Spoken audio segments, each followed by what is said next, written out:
사랑하는 여러분, 우리가 믿음 생활할 때 신앙은 두 가지 유형이 있습니다. 어떤 유형이냐면, 첫째는 시작이 좋았는데 끝이 좋지 못한 사람, 우리가 지난 시간에 공부했던 에서의 삶을 떠올려 보면 되고요. 또 두 번째는 오늘 우리가 공부하게 될 야곱의 이야기인데, 시작은 좋지 못했지만 끝이 좋은 사람이 있습니다. 에서의 삶이 시작이 좋았는데 끝이 좋지 못했다는 것은 그에게 많은 장점이 있었습니다. 그 장점은 지난 시간에 말씀드렸는데, 처음 오신 분들이 계셔서 잠깐 말씀드리면, 믿음의 가정에서 태어났어요. 왜냐하면 이삭, 아브라함의 아들 이삭, 믿음의 가정이잖아요. 또 장남이에요. 왜냐하면 고대 사회에서는 이 장남은 지금 우리 현대 사회와 다릅니다. 왜냐하면 장남은 부를 세습받는 권한이 있었거든요. 또 뿐만 아니라 축복권도 있었어요. 게다가 또 이 에서는 굉장히 남성적입니다. 왜냐하면 활을 쏘았거든요. 사냥하고 활을 쏘았다는 것은 남성적이면서 건강하고 야성미가 넘친다. 굉장히 장점이 많잖아요. 근데 그런 그 에서에게 좀 이렇게 실수도 많았어요. 근데 그 실수 가운데 대표적으로 두 가지 실수. 하나는 수준이 너무 낮아요. 여러분, 우리가 신앙생활할 때 또 우리가 인간관계에서 너무 수준 낮은 분하고 교제하는 것은 좀 여러분이 주의가 필요합니다. 어느 정도로 수준이 낮았냐면 장자의 그 권한을 죽 한 그릇에 팔아넘겼잖아요. 이건 뭐냐면 일시적인 그 배고픔을 참지 못해서 장자의 명분이 무엇이 중요하냐 그냥 넘겼단 말이에요. 굉장히 수준 낮거든요. 우리의 믿음은 날로 수준이 높고 업그레이드가 돼야지 이 에서처럼 떨어지면 안 돼요. 또 뿐만 아니라 그의 삶을 보면 이 총체적인 망령된 삶을 또 우리는 꼽을 수 있습니다. 그래서 이 수준 낮은 그리고 망령된 이 삶들이 결국은 에서가 좋은 조건으로 출발했는데도 불구하고 끝이 좋지 못했어요. 저는 오늘 여러분에게 야곱의 이야기를 좀 들려드리고 싶습니다. 그러면 여러분, 야곱은 어떤 삶일까요? 먼저 야곱의 삶을 정리하면 이렇습니다. 야곱은 이삭과 리브가 사이에서 태어난 쌍둥이 동생입니다. 이삭은 아브라함의 아들이잖아요. 그리고 그 다음에 이삭, 그 다음에 이 쌍둥이 동생인데, 근데 시작보다는 끝이 좋은 사람입니다. 시작보다 끝이 좋다는 것은 이 야곱은 아시는 바와 같이 좀 잘 속여요. 속이고 또 심지어 이 구약 성경, 이제 제가 설교 드리겠지만 굉장히 보면 좀 이렇게 수준이 낮은 삶이 아니라 자기 욕심이 하나님 뜻보다 앞서서 이 뭐냐면 실수를 했는데 형도 속이고 아버지도 속이고 또 삼촌 라반 집에 가서 또 속이고 또 뭐 그것 때문에 맞게 되는 여러 위기가 있었거든요. 그러니까 이 출발은 별로 좋지 못했는데, 근데 끝은 굉장히 아름다워요. 왜 아름답냐면 복받은 인생으로 나오거든요. 무엇보다 야곱의 이름이 이스라엘로 바뀌면서 12지파를 야곱을 통해서 만들게 되고, 또 더 중요한 것은 이 야곱은 이 아브라함과 이삭, 그 다음에 이 에서가 나와야 되는데 동생 야곱이 그 이름을 이으면서 우리 조금 전 집사님께서 기도해 주신 것처럼 믿음의 계들을 이어나가는데 형 이름 대신에 동생 이름이 그 자리에 올라갔다는 거거든요. 이건 뭐냐면 굉장히 끝이 아름답지 않습니까? 우리 같이 한번 같이 합독해 보도록 할까요? 아브라함과 다윗의 자손 예수 그리스도의 계보라. 아브라함이 이삭은 야곱을 낳고 야곱은 유다와 그의 형제들을 낳고. 아멘. 여기까지 보면 이 아브라함, 그 다음에 이삭, 그 다음에 에서가 되는데 야곱으로 딱 이렇게 이름이 나와 있잖아요. 야곱을 낳고 그랬거든요. 이 말은 뭐냐면 장자인 에서 이름 대신에 야곱으로 이름이 바뀌었다라고 하는 겁니다. 그리고 우리는 오늘 히브리서를 우리가 함께 나누게 되는데, 이 히브리서 11장은 믿음의 장으로 알려져 있습니다. 믿음의 장으로 알려져 있다는 것은 이 구약 시대에 나오는 많은 인물들 가운데 특별히 믿음을 가진 사람들을 하나하나 소개하고 있는 거예요.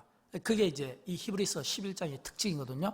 그러니까 이 히브리서 11장은 이 구약 성경에 나오는 사람들이 어떤 믿음을 가진가라고 할 때 아주 짧지만 일목요연하게 표현을 하고 있어요. 그래서 저는 히브리서에 나와 있는 이 말씀을 통해서 야곱이 어떤 사람인가라고 하는 것을 세 가지로 말씀드리고, 또 이런 이 야곱의 삶은 저와 여러분이 본받기를 원하는 겁니다. 그 첫 번째 삶이 뭐냐면 믿음의 사람입니다. 왜냐하면 오늘 본문은 이렇게 시작하거든요. 믿음으로 야곱은, 이렇게 시작하거든요. 믿음으로 야곱은. 근데 아시는 바와 같이 성경을 보면 그 어떤 한 사람을 놓고 표현할 때 가장 그 표현이 길고 다양한, 다시 말하면 야곱하면 따라붙는 수식어가 어떤 사람은 한 개 또는 두 개인데 야곱은 한두 개가 아니라 굉장히 많아요. 그 수식어가 굉장히 많아요. 한 번은 이 야곱이 이제 그가 애굽으로 내려갑니다. 아들 요셉을 만나기 위해서. 그래서 이 애굽 왕 바로와 대화를 나누거든요. 그때 이 애굽 왕 바로가 야곱을 보면서 이런 질문이 생겼던 것 같아요. 도대체 나이가 몇 살이나 됩니까? 왜냐하면 얼굴을 보고 행색을 보면 나이가 가늠이 안 되니까 물어봤겠죠. 그때 야곱이 애굽왕 바로에게 이렇게 이야기합니다. 창세기 47장 9절에 읽어보도록 합니다. 내 나그네 길의 세월이 130년이니라 험악한 세월을 보내온 나이다. 아멘. 여기 보니까 야곱이 애굽왕 바로 앞에서 뭐라고 이야기했냐면 내 나그네 길의 세월이 이랬거든요. 내 나그네 길의 세월이 130년입니다. 이 말은 뭐냐면 굉장히 오랜 시간을 이 한 곳에 정착하지 못하고 여기저기 이렇게 떠돌아다니는 나그네와 같은 처량한 외로운 삶을 살았는데 그 다음에 보니까 나그네 길의 세월인데 이번에는 험악한 세월을 보냈나이다 이랬거든요. 우리는 딱 이 문장을 보면 야곱이 얼마나 위기의 삶을 살고 얼마나 마음을 졸이고 얼마나 참 이렇게 편히 안식하지 못하는 이런 고통의 시간들을 보냈을까 이런 생각을 해봐야 되는 거예요. 왜냐하면 험악한 세월을 보내었나이다 그렇게 돼 있잖아요. 근데 이거는 약과예요. 왜냐하면 이사야서에 보면 더 심한 표현이 나와요.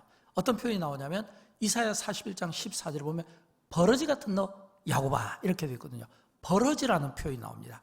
그 다음에 또 나오는 표현이 있어요. 잡초 같은 너 인생아 이랬거든요. 그러면 이 야곱은 버러지, 잡초 그리고 험한 세월을 보냈다. 나그네의 삶 이렇게 표현되어 있거든요. 왜 야곱에게 이런 수식어가 붙었을까요?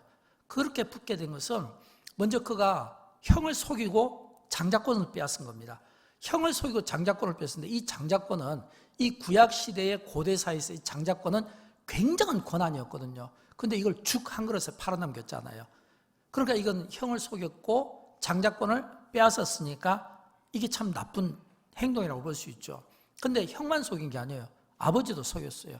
이번에는 아버지를 속여서 형에게 돌아갈 축복을 아버지에게 동생이 대신 다 받아버리는 겁니다.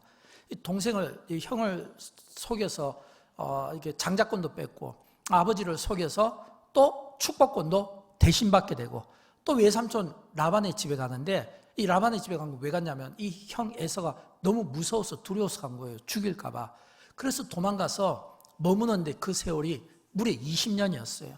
근데 그 20년 동안 진짜 힘든 생활을 했어요. 왜냐하면 성경에 보면 이 야곱이 20년 동안 외삼촌 라반한테 계속 자기가 형을 속이고 아버지를 속인 것처럼 이번에는 삼촌에게 속임을 당하거든요. 근데 나중에는 또 삼촌을 또 속이기도 해요.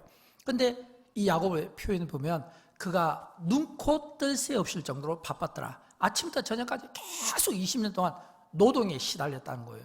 여러분 이 가운데도 노동하시는 우리 근로자분들이 많지만 아침 저녁으로 쉬지 못하고 노동하면 몸이 견딜 수 있겠습니까? 아무리 강한 건강한 분이라 하더라도 아침 저녁으로 계속 노동을 쉬지 않고 하면 절대 견딜 수 없어요.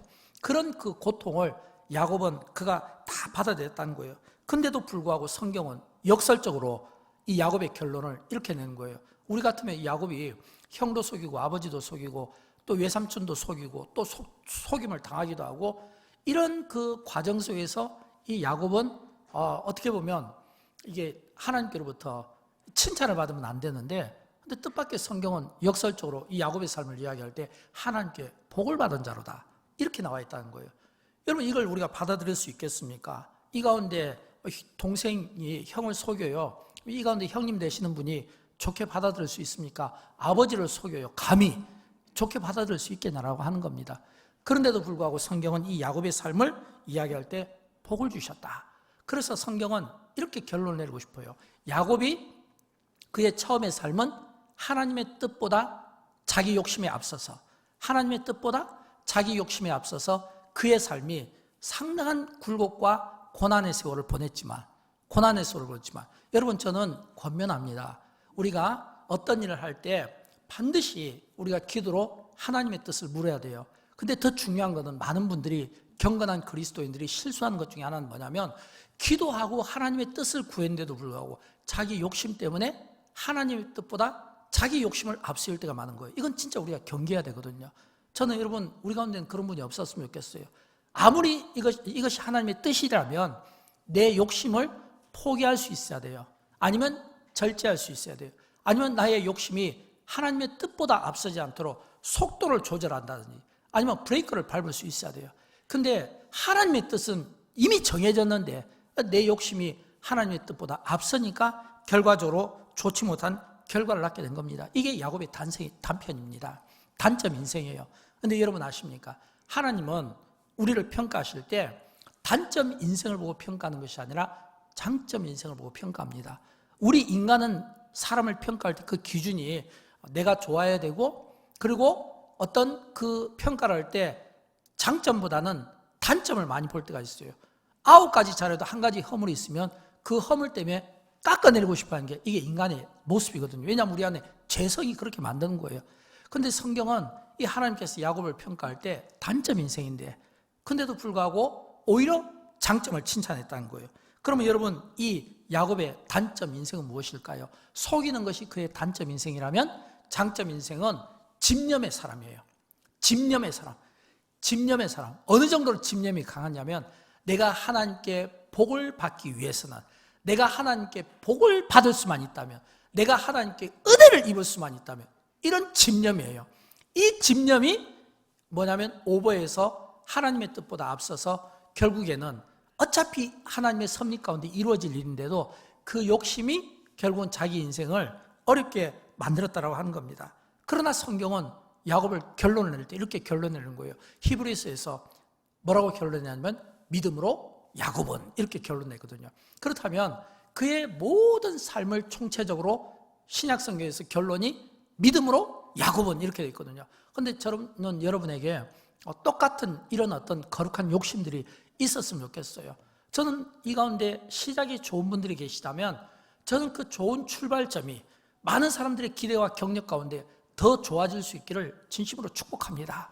그러나 만약 우리 가운데 시작이 좀 좋지 못하다 할지라도 끝은 야곱처럼 아름다웠으면 좋겠어요. 왜냐하면 복을 주시는 분은 하나님이시지 내가 아니거든요. 하나님이 복을 주시는 거예요. 우리의 어떤 점을 보고요?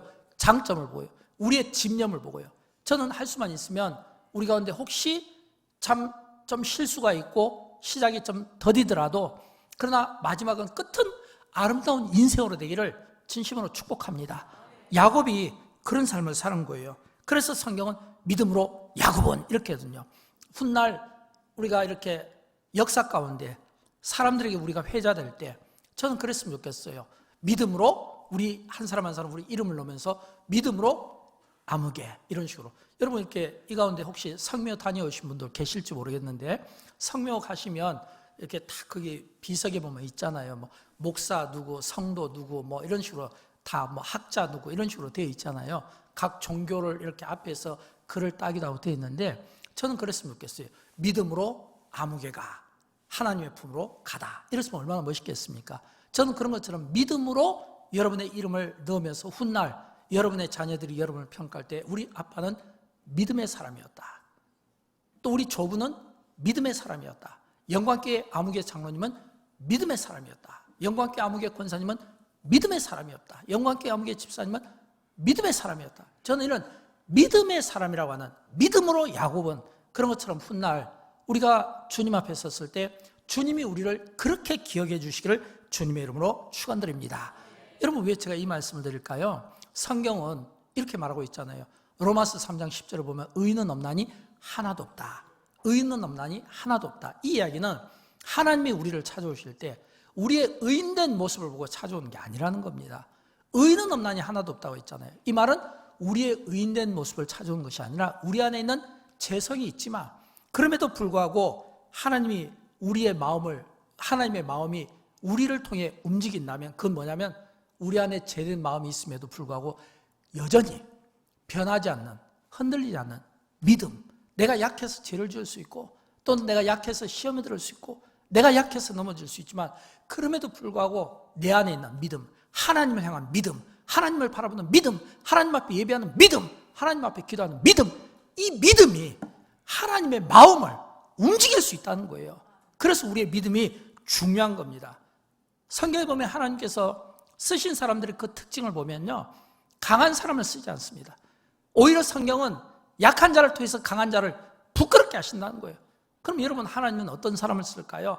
비록 내가 약하지만 그러나 내 안에 계신 성령님께서 내 안에서 주인이 되어서 나를 통제하고, 내가 내 안에 계신 성령님을 바라보며 하나님을 바라보는 그런 믿음을 가진 사람을 통해서 약하지만, 부족하지만, 허물이 있지만, 실수가 있지만 주님이 나를 다듬으시는 토기장이가 되었어.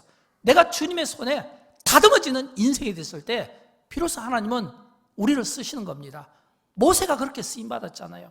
여러분, 모세가 그가 40세까지 애굽의 왕자로 있었는데 그때 하나님께서 그를 쓰셨습니까? 아니잖아요. 미디안 광야로 그를 던져 넣어서 그 미디안 광야에서 40년 동안 왕자의 그 모든 것들을 다 포기하게 만들고 세상의 모든 것들, 자랑, 명예 다 포기하게 만들고 완전히 낮은 상태에서 오직 그가 하나님만 바라보도록, 하나님만 소망하도록, 하나님 안에서 다듬어진 인생이 되었을 때 우리의 겉모습으로 보면 이 모세는 백발의 노인이었습니다. 지팡이 하나 들었어요. 근데 하나님께서 그런 백발의 노인 지팡이, 입이 어눌하다 보니까 그 말 잘하는 아론까지 붙여서 애굽으로 보내지 않습니까? 하나님이 우리를 쓰시는 방법은 그래요. 다윗이 쓰임을 받을 때도 그가 물맷돌로 골리앗을 이겼을 때 쓰임받은 게 아니에요. 사울에게 쫓겨다니면서 10수년 동안 연단받고 다듬어졌을 때 하나님이 그를 쓰신 겁니다. 사도 바울도 마찬가지잖아요. 여러분, 바울이 자주 쓰는 표현이 있잖아요. 약함 중에 강함이라.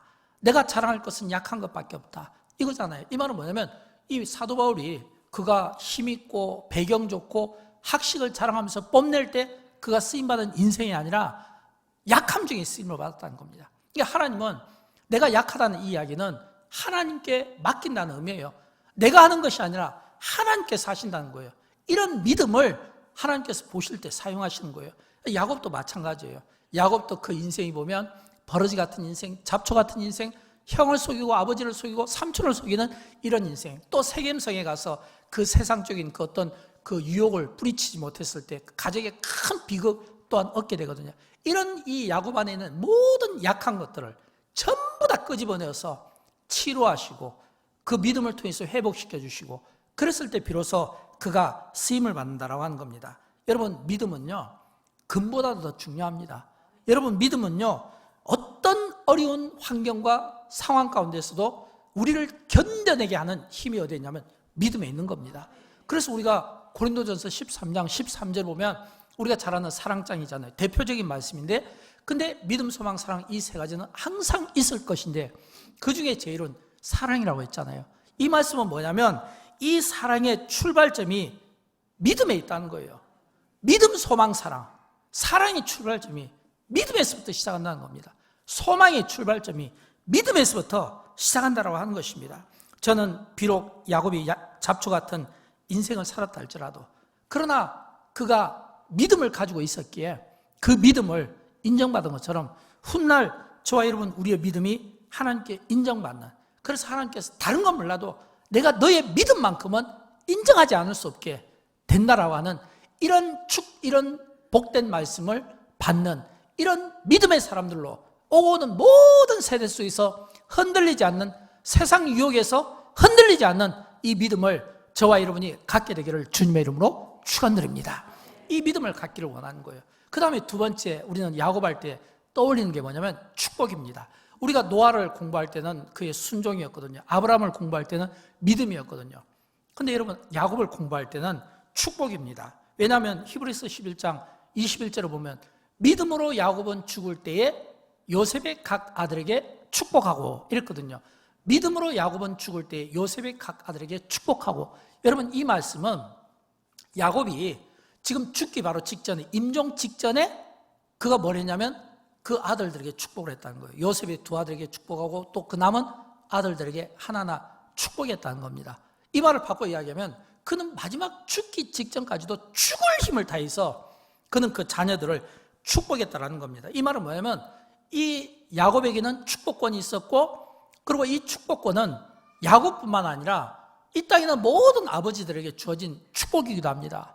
왜냐하면 하나님께서 아버지를 세운 것은 가정의 제사장으로 세웠거든요. 또 뿐만 아니라 아브라함이 이삭을 축복하고 이삭이 야곱을 축복하고 야곱이 그 아들들을 축복했다는 것은 믿음의 계대를 이어가는, 신앙의 계대를 이어가는 우리에게 주는 지침이 뭐냐면 축복이라고 하는 거예요. 이런 이 축복을 막 사용했다고 하는 겁니다. 근데 여러분, 사실은 야곱이 이 축복권이요, 이게 사용될 때 사실은 그가 축복의 사람이라는 것은 언제부터 알았냐면 태중에서부터 알았던 겁니다. 태중에서부터. 창세기 25장 23절을 보면 나오는데 우리 같이 읽어보도록 할까요? 두 국민이 내 태중에 있구나. 두 민족이 내 복중에서부터 나누이리라. 이 족속이 저 족속보다 강하겠고 큰 자가 어린 자를 섬기리라. 아멘. 여러분, 이 말씀은 지금 이 야곱이 그가 지금 태중에 있을 때 주신 하나님의 말씀이거든요. 그런데 이 말씀을 이 엄마 여기서 이제 엄마의 또 역할이 나와요. 왜냐하면 아버지가 이렇게 축복권이 있다면 어머니는 뭐냐면 이 아들에게 비전을 심어준 사람입니다. 꿈을 심어준 사람입니다. 리브가는 틈틈이 틈만 나면 야곱에게 속상했을 겁니다. 야곱, 아들, 너는 하나님께 태어나기 전부터 넌 축복받은 사람이야. 하나님이 너를 복 주실 거야. 하나님이 너에게 복을 주실 거야. 큰 자가 어린 자를 섬기리라고 했어. 계속해서 어머니가 아들에게 속삭이면 그 어머니의 말은 아들에게 뭐가 됩니까? 꿈이 안 되겠습니까? 비전이 안 되겠습니까? 너는 앞으로 이렇게 살게 될 거야 라고 하는 동기부여를 누가 해줬냐면 이 어머니 리브가가 해줬다는 거예요. 그러니까 이 야곱은 그가 욕심 때문에 사실은 하나님의 뜻보다 앞서서 고난을 받았지만 그러나 그는 이미 처음부터 하나님의 섭리 가운데 이미 그는 축복받는 인생으로 태어나게 되었다고 하는 겁니다. 그래서 야곱의 생애를 보면요, 축복을 많이 받게 됩니다. 아버지 이삭으로부터 축복을 받게 되죠. 또 야곱이 그 형을 피해서 도망갈 때 너무 피곤해서 광야에서 쓰러지다 할 때 하나님이 야곱을 찾아오신 거예요. 그래서 야곱에게 이렇게 축복합니다. 같이 읽어보도록 할까요? 누워있는 땅을 내가 너와 내 자손에게 주리니 내 자손이 땅에 티끌같이 되어 서쪽과 동쪽과 북쪽과 남쪽으로 퍼져나갈지며 땅의 모든 족속이 너와 내 자손으로 말미암아 복을 받으리라. 내가 너와 함께 있어 내가 어디로 가든지 너를 지키며 너를 이 땅으로 돌아오게 할지라. 아멘. 하나님께서 동서남북의 복을 야곱에게 너와 내 자손으로 말미암아 복을 약속하시잖아요. 또 너가 어디로 있든지 내가 너를 지키겠다는 거예요. 또 너가 이 땅으로 다시금 돌아오게 할지라. 이 말은 하나님은 이 어느 곳이든지 이 야곱의 생애 가운데 너가 하란에 있든지 너가 베델에 있든지 너가 가나안 땅에 있든지 나는 너와 함께 할 것이고 너가 어디로 있든지 너를 도울 것이고 너가 다시금 지금은 형을 피해 도망가지만 다시금 돌아오게 할 것이다. 하나님께서 야곱에게 이런 복을 약속하셨다는 겁니다. 그래서 이 야곱이 이 하나님의 약속의 말씀을 의지하고 다시 돌아옵니다. 근데 돌아오는데 이 브에세바에서 형과 이렇게 딱 상봉하기 직전에 이 야곱에게 근심이 찾아온 거예요. 그건 뭐냐면 믿음이 있어도 이렇게 순간순간 이렇게 뭐냐면 사단이 속삭일 수 있고 우리가 믿음이 흔들릴 때가 있어요. 상황 속에서 형이 막 400명을 데리고 마중 나온다고 하니까 야곱이 흔들린 겁니다.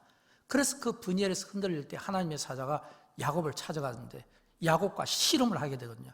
밤새도록 씨름을 하는데 이 야곱이 이 하나님의 사자를 놓지 않습니다. 놓지 않으니까 하나님의 사자가 이 야곱에게 좀 떨어지라고 이 허벅지 관절 때린 거예요. 허벅지 관절을 때렸다는 것은 너 이제 좀 제발 좀 떨어져 이거예요. 근데 야곱이 끝까지 안 떨어집니다. 끝까지 붙듭니다. 뭐라고 하는 줄 압니까? 떨어지라고 하니까 내 주여 나를 축복하지 않으면 내가 놓지 않을 겁니다. 그러니까 하나님의 사자가 결국에는 두 손 들어버리잖아요. 그래서 주신 축복의 말씀이 창세기 32장 28절 말씀입니다. 같이 읽어보도록 할까요? 내 이름을 다시는 야곱이라 부를 것이 아니요 이스라엘이라 부를 것이니 이는 내가 하나님과 및 사람들과 겨루어 이겼음이니라. 아멘. 이제 너 야곱이라고 이제 부르지 마라. 지금부터는 이스라엘이라고 불러요. 이스라엘이라는 이 말은요 여러 의미가 있는데 그 중에 하나가 하나님과 겨루어서 이겼다는 거예요. 그 중에 하나 뜻이 그거예요. 이스라엘이라. 이제는 야곱 개인의 삶을 살지 말고 너를 통해서 12지파를 만들고 너를 통해서 민족을 세울 것이다 라고 하는 기가 막힌 이 축복의 말씀을 어떻게 해요? 내가 놓지 않겠다고, 나를 복주지 않으면 내가 놓지 않겠다고 하는 그런 그 간절함 속에서 그가 받게 되었다고 하는 겁니다. 이걸 보면 이 야곱이 그 생애 속에서 얼마나 축복을 많이 받았는가를 알 수가 있어요. 근데 더 중요한 건 있어요. 여러분, 우리가 축복을 많이 받는 것도 중요한데 받은 만큼 흘릴 수 있어야 돼요. 흘릴 수 있어야 돼요. 예를 들어서 내가 하나님께로부터 복을 받습니다. 그럼 복을 받으면 그 복을 내가 또 다른 사람에게 나눠주고 흘릴 수 있어야 돼요. 내가 만약 하나님께로부터 축복을 받아요, 아버지로부터 축복을 받아요, 그럼 그 축복을 또 다른 사람에게 줄 수 있어야 돼요. 근데 여러분, 야곱은 성경에 보면 그가 축복도 많이 받았는데, 근데 그 축복을 다른 사람에게 또 많이 부어줬습니다. 그 중에 대표적인 그 축복이 뭐냐면 애굽의 바로 왕에게 야곱이 축복하잖아요. 애굽의 바로 왕에게 야곱이 축복을 하거든요. 또 애굽의 바로 왕만 축복한 것이 아니라 그가 죽기 전에 요셉의 두 아들에게 축복하고, 또 그가 죽기 전에 그 모든 자녀들에게 일일이 예언하고 축복했거든요. 이건 뭘 뜻하냐면 야곱이 그가 받은 그 축복권으로 그가 하나님께로부터 축복을 받고 아버지로부터 축복받은 것처럼 그가 애굽의 바로 왕을 또 축복하더라는 겁니다. 또 그 자녀들을 또 축복하더라는 겁니다. 사랑하는 여러분, 이 가운데 우리 많은 아버님들이 계십니다. 많은 여기에 계신 여러분 아버님들은 다 가정의 제사장들이에요. 가정의 제사장 그 특권 가운데 하나가 뭐냐면 하나님이 야곱에게 축복권을, 그 아버지로부터 축복을 받고 그 또한 그 자녀들에게 축복을 한 것처럼, 그 손주들에게 축복을 한 것처럼, 왜냐하면 요셉의 두 아들은 그 손주잖아요. 그것처럼 하나님이 우리를 불러주시고 우리가 하나님의 자녀고 이 축복을 받은 만큼 우리 또한 우리의 자녀들에게 축복을 할 수 있어야 된다는 거예요. 이게 아버지의 역할이에요. 저는 여러분 이 가운데 우리 특별히 자녀분들 많이 오셨는데 가기 전에 꼭 아버지의 축복을 받고 가시기를 진심으로 축복합니다. 반드시 받고 가십시오. 아무리 나의 아버지가 약해 보이고 힘이 없어도 영권이라는 게 있거든요. 자녀들이 아무리 믿음 생활을 잘해도 그 부모의 그 신앙과 그 영역을 따라갈 수는 없는 거예요. 그러니까 그 부모의 그 축복을 다 받으십시오. 또 여기에 계신 많은 어머니들이 계십니다. 저는 어머니들에게도 저는 권면드리고 싶어요. 아빠가 축복권이 있다면 어머니 리브가는 뭐가 있다고요? 아들에게 비전을 심어준 거예요. 하나님이 너를 축복하셨어. 하나님이 너에게 복을 주실 거야. 큰 자가 작은 자를 섬긴다고 했어. 하나님이 너에게 이러한 복을 주실 거야. 계속해서, 왜냐하면 아빠는 좀 근엄하잖아요. 무게감 있게 다 축복기도만 하고, 엄마는 항상 보면 다정하잖아요. 그러니까 엄마는 자녀들하고 말이 많거든요. 그러니까 계속 이야기하는 거예요. 꿈을 심어주는 겁니다. 비전을 심어주는 겁니다. 여러분, 우리가 행복한 가정을 꿈꿉니까? 행복한 가정은 어디에 있을까요? 각각의 하나님이 우리에게 주신 그 역할을 잘 감당하면 되는 거예요. 아버지는 아버지로서 가정의 제사장으로서 자녀들을 축복하고 가정을 축복하고, 또 엄마는 또 엄마의 그 역할이 리브가처럼 아들에게 계속해서 속삭이면서 틈만 나면 비전을 심어주고 꿈을 심어주고 역할을 심어주고 되어질 일을 계속해서 설명해주는 이런 이 친절한 역할들을 엄마가 잘 감당하는 겁니다. 그러면 자녀들은요? 또 자녀들은 또 자녀의 또 특권이 있잖아요. 부모를 공경하고 부모에게 순종하며 그 부모의 뜻을 잘 따를 때 그 뭐예요? 신명기 5장에 보면 부모에게 공경한 자에게 땅에서 장수의 복과 길이 넓어질 거라 약속해 주고 있잖아요.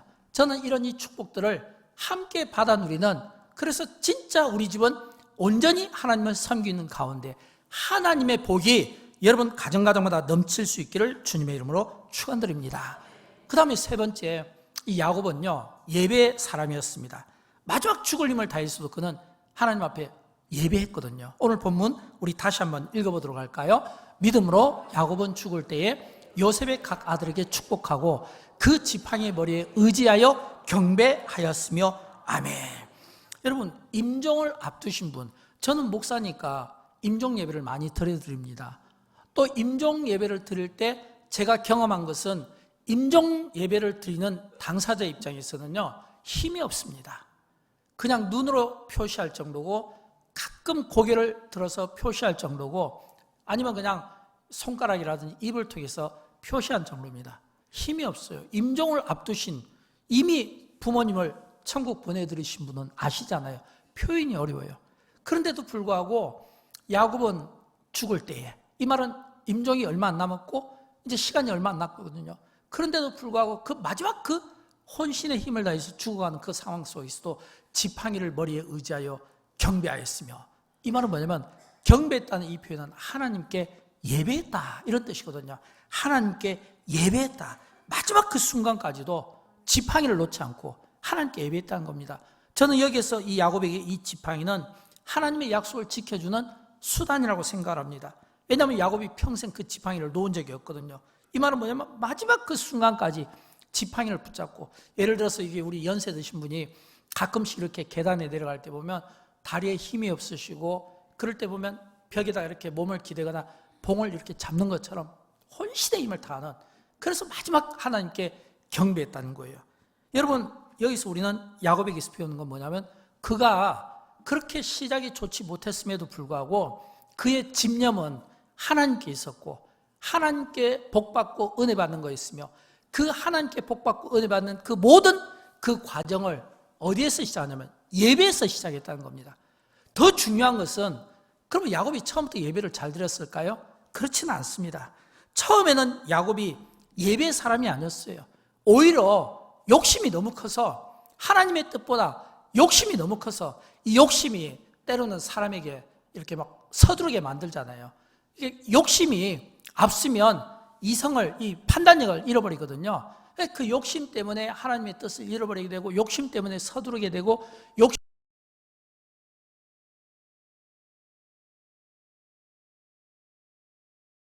하나님의 뜻대로 살지 못하니까 여러 번 넘어졌다는 거예요. 그 중에 하나가 형을 속이면서 위기를 얻게 되고, 아버지를 속이면서 위기를 얻게 되고, 또 삼촌을 속이면서 위기를 얻게 되고, 또 형 에서와 맞닥뜨리면서 또 위기를 얻게 되고, 또 세겜성에서 끔찍한 또 위기를 얻게 되잖아요. 이런 반복된 이 위기, 그러면 이 야곱이 이런 이 반복된 악순환, 이걸 어떻게 끊어버렸을까요? 어떻게 그의 잘못된 그 삶을, 버러지 같은, 잡초 같은 그 인생을 끊어버릴 수 있을까요? 한 번에 끊어버리는 건 아니에요. 그러나 이 야곱의 삶이 에서의 삶과 차이점이 있는 것은, 에서의 삶을 보면 그의 수준 낮은 삶, 망령된 삶 가운데 그가 하나님 앞에 예배드렸다는 표현이 없어요. 그냥 아버지 이삭에게 나에게도 복을 주십시오, 복을 주십시오 엉엉 울면서 엎드려서 아버지에게 하소연은 했지만 하나님께 구하지를 못한 거예요. 반면에 야곱은 그의 그 실수가 있고 속임이 있었지만, 잡초 같은 인생이었지만 하나님 앞에 예배의 삶이 있었다는 거예요. 예배의 삶이 있었다는 것은 예배를 통해서 임재하신 하나님, 그 속에서 말씀하시는 하나님의 손에 의해서 자신의 못나고 그리고 약해 보이고 때로는 다듬어지지 못했던 이런 성품들이 하나님의 말씀에서 예배 가운데서 다듬어진다라고 하는 겁니다. 여러분, 우리가 예배 드릴 때 예를 들어서 찬양 가운데 어떤 분들이 갑자기 이 찬양에 막 가슴 벅찬 은혜를 받을 때가 있어요. 똑같이 찬양인데 갑자기 이 찬양을 통해서 눈에 막 눈물이 나고 막 마음이 막 동할 때가 있는 거예요. 그런가 하면 하나님 앞에 예배 드릴 때 예배 가운데서 뭔가 뜨거움을 느낄 때가 있어요. 또는 예배 가운데서 목사의 설교를 통해서 뭔가 깨닫는 게 있어요. 저는 이런 이 깨달음이, 이런 어떤 감동이, 감격이 전부 하나님께서 예배 가운데 우리를 빚어가시고 다듬어 가시는 과정이라고 생각합니다. 그래서 예배를 드려야 되는 거예요. 어떤 상황 가운데서도 우리가 포기하면 안 되는 것은 예배 생활인 거예요. 믿음의 사람들이 우리에게 보여준 것 가운데 하나는 뭐냐면 그들이 철저하게 예배 중심의 삶을 살았다는 겁니다. 저는 여러분, 그런 것처럼 우리가 이 하나님 앞에 예배하는 이 예배의 삶을 통해서 하나님이 만나지는 은혜가 있기를 진심으로 축복합니다. 성경에서 하나님께서 야곱을 만나 주실 때 그때마다 하나님께서 주신 메시지가 있어요. 하란에서 나올 때 너 우상신 다 버려야 돼. 너 가져온 거 그 버려야 돼. 우상 가져온 거, 부인이 가져온 거. 그래서 옷을 정결하게 입어야 돼. 이 말은 뭐냐면 그 하란에서 나올 때 정결하지 못하게 나왔다는 거예요. 또 뿐만 아니라 그가 베델에 있을 때 너 빨리 일어나서 베델로 올라가 제단 쌓아. 이 말은 뭐냐면 어려움을 겪을 때마다 하나님께서 그를 찾아와 주셔서 일어나 베델로 가라, 일어나서 제단을 쌓아라. 이 말은 뭐예요? 하나님의 말씀이 야곱에게 있었고, 하나님의 말씀이 야곱에 있었다는 것은 하나님께서 그의 단점 인생을 보고 실망하시기보다는 장점 인생을 보고 축복하시며 그에게 사인을 준 거예요. 근데 여러분, 이걸 아셔야 돼요. 하나님이 우리에게 말씀하셔도 우리가 반응하지 못할 때가 있고 우리가 듣지 못할 때가 있습니다. 이거는 뭐예요? 그만큼 우리의 영성이 어두워져 있다는 뜻입니다. 저는 여러분, 우리의 영이 밝아져서 우리의 영안이 열려서 임재하신 하나님을 볼 수 있기를 바라고, 이 가운데 말씀하시는 이 하나님을 여러분의 영안의 귀가 열려서 들을 수 있기를 원하고, 우리를 만나주시고 우리에게 말씀하시는 그 하나님의 음성을 꼭 듣고 깨닫고 돌아가시는 은혜가 여러분에게 있게 되기를 주님의 이름으로 축원드립니다. 그래서 야곱의 삶을 보면요, 그가 베델에서도 하나님 앞에 예배를 드렸고, 하란에서도 예배를 드렸고, 브니엘에서도 예배를 드렸고, 마지막 그는 임종 직전에도 그 지팡이, 그 힘 의지해서 그가 하나님을 경배했다. 예배를 드렸다라고 하는 겁니다. 그만큼 우리 인생에 있어서 이 예배는 정말 중요해요. 왜냐하면 예배를 통해서 우리가 항상 은혜를 받을 수는 없고 항상 깨달을 수는 없지만, 그러나 하나님은 예배하는 그 인생에게 힘을 주십니다. 흔들리지 않는 힘을 주는 거예요. 단단한 믿음의 힘을 주는 거예요. 세상을 이기는 믿음을 공급해 주시는 거예요. 어째요? 예배를 통해서 우리에게 주시는 겁니다. 그래서 우리 그리스도인들은 언제 가장 힘을 얻냐면, 예배를 드릴 때 여러분이 느끼고 못 느끼고의 영적인 차이지만, 그러나 저는 믿습니다. 하나님은 반드시 예배를 통해 예배 때 우리를 찾아오신다. 우리의 기도 시간을 찾아오신다.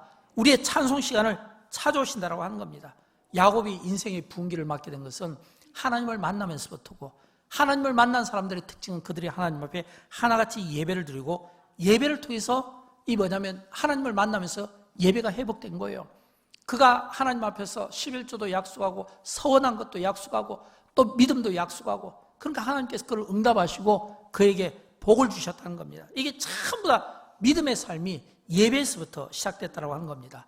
야곱은 살아서도 하나님 앞에 예배하는 인생이었지만 죽어가면서도 그는 예배하는 인생이었습니다. 사랑하는 여러분, 우리의 일생이 야곱 못지않게 예배 생활에 본이 되었으면 좋겠고, 예배가 주는 복을 저와 여러분이 누렸으면 좋겠어요. 사랑하는 여러분, 우리 인생의 복이 어디에서부터 시작할까요? 우리 인생의 형통은 어디에서부터 시작할까요? 우리는 다 인생이 복받기를 원합니다. 우리 인생은 다 형통하기를 원합니다. 건강하게 살기를 원합니다. 근데 여러분 아십니까? 이런 복들은 하나님이 주시는 겁니다. 내가 얻어지는 게 아니에요. 하나님이 주시는 거예요. 근데 여러분 아십니까? 하나님이 복을 주실 때 모든 사람에게 다 복을 주시는 건 아니에요. 하나님이 모든 사람에게 다 형통의 복을 주시고, 하나님이 우리에게 원하는 바대로 모든 사람에게 주시는 게 아니에요. 누가 하나님의 복을 누릴 수 있을까요? 방법은 하나예요. 얼마만큼 사모하고 목마름을 가졌는가. 시편 107편 9절 말씀인데 같이 읽어보도록 할까요? 그가 사모하는 영혼에게 만족을 주시며 줄인 영혼에게 좋은 것으로 채워주심이로다. 아멘. 모든 사람에게 복을 주시는 게 아니라 사모하는 영혼, 줄인 영혼, 목마른 자에게 하나님이 주시는 거예요. 왜냐하면 하나님의 속성 가운데 하나는 심고 거두는 법칙인데, 이 심고 거두는 이 법칙은 내가 아무리 믿음의 사람이라 하더라도 내가 할 일은 내가 잘 감당하는 것이 중요합니다. 그래야 하나님이 복을 주시죠. 또 하나님이 하셔야 될 일은 하나님께 맡기는 거예요.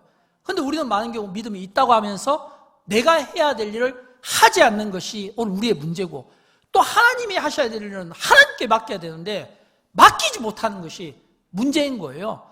여러분, 우리가 할 일이 뭘까요? 우리가 할 일은 우리가 하나님 앞에 우리의 믿음을 갖는 겁니다.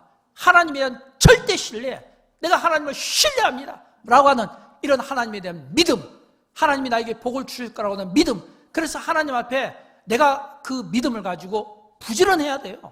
야곱이 아침부터 저녁까지 눈코 뜰 새 없이 바빴던 것처럼 우리가 할 일은 믿음으로 내가 복을 받기 전까지, 또 내가 하나님 앞에 열심히 예배 생활과 또 노동을 통해서 내가 할 일은 내가 하는 겁니다.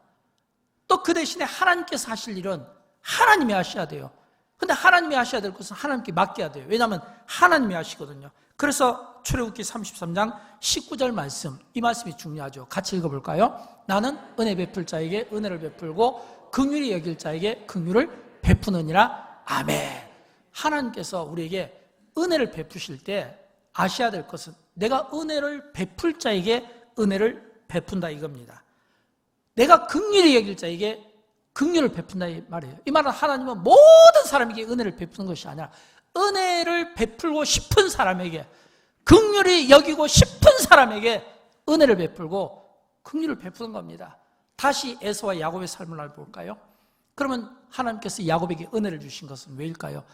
은혜를 베풀고 싶으니까, 긍휼을 베풀고 싶으니까. 에서는 왜 받지 못했을까요? 주고 싶은 마음이 없었던 거예요. 이 차이점인 겁니다. 여러분, 우리는 많은 경우 하나님을 감동시키고 이런 찬양이 있잖아요. 하나님을 감동시키고. 우리가 하나님을 감동시키는 것은 어디에 있을까요? 저는 믿음이라고 생각합니다. 어떤 믿음일까요?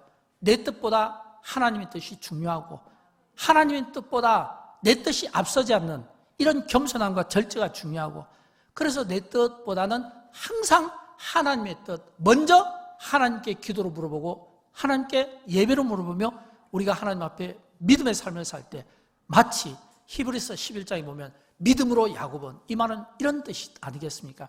하나님께서 우리에게 야곱을 한번 봐라. 내가 저만한 믿음을 본 적이 없다. 저렇게 버러지 같고 잡초 같은 인생임에도 불구하고 저만한 믿음을 본 적이 없다.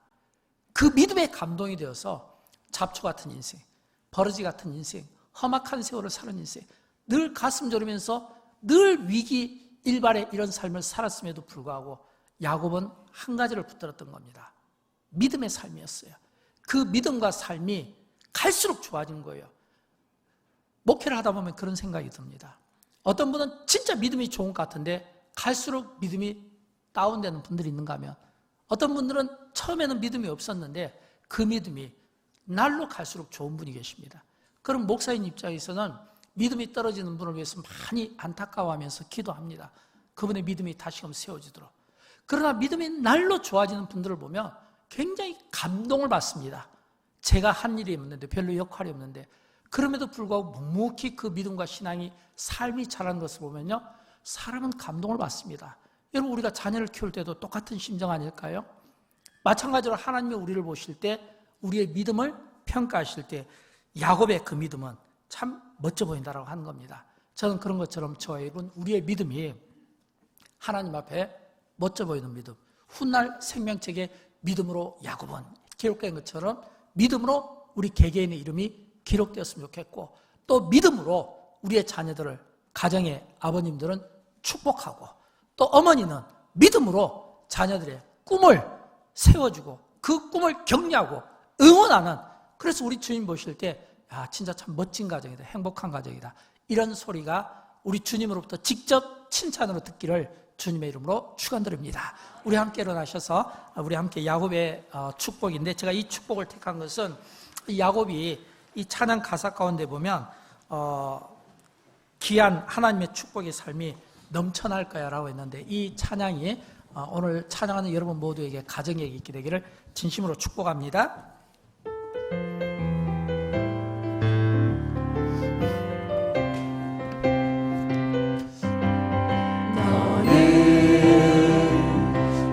너머로 뻗은 나무 가지에 푸른 열매처럼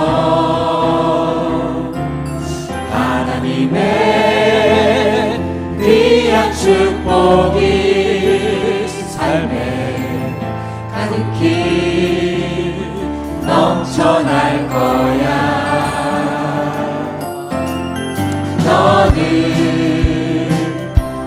시련이 와도 능히 이겨낼 강한 발이 있어. 전능하신 하나님께서 너와 언제나 함께 하시니. 서로를 한번 축복해 볼까요?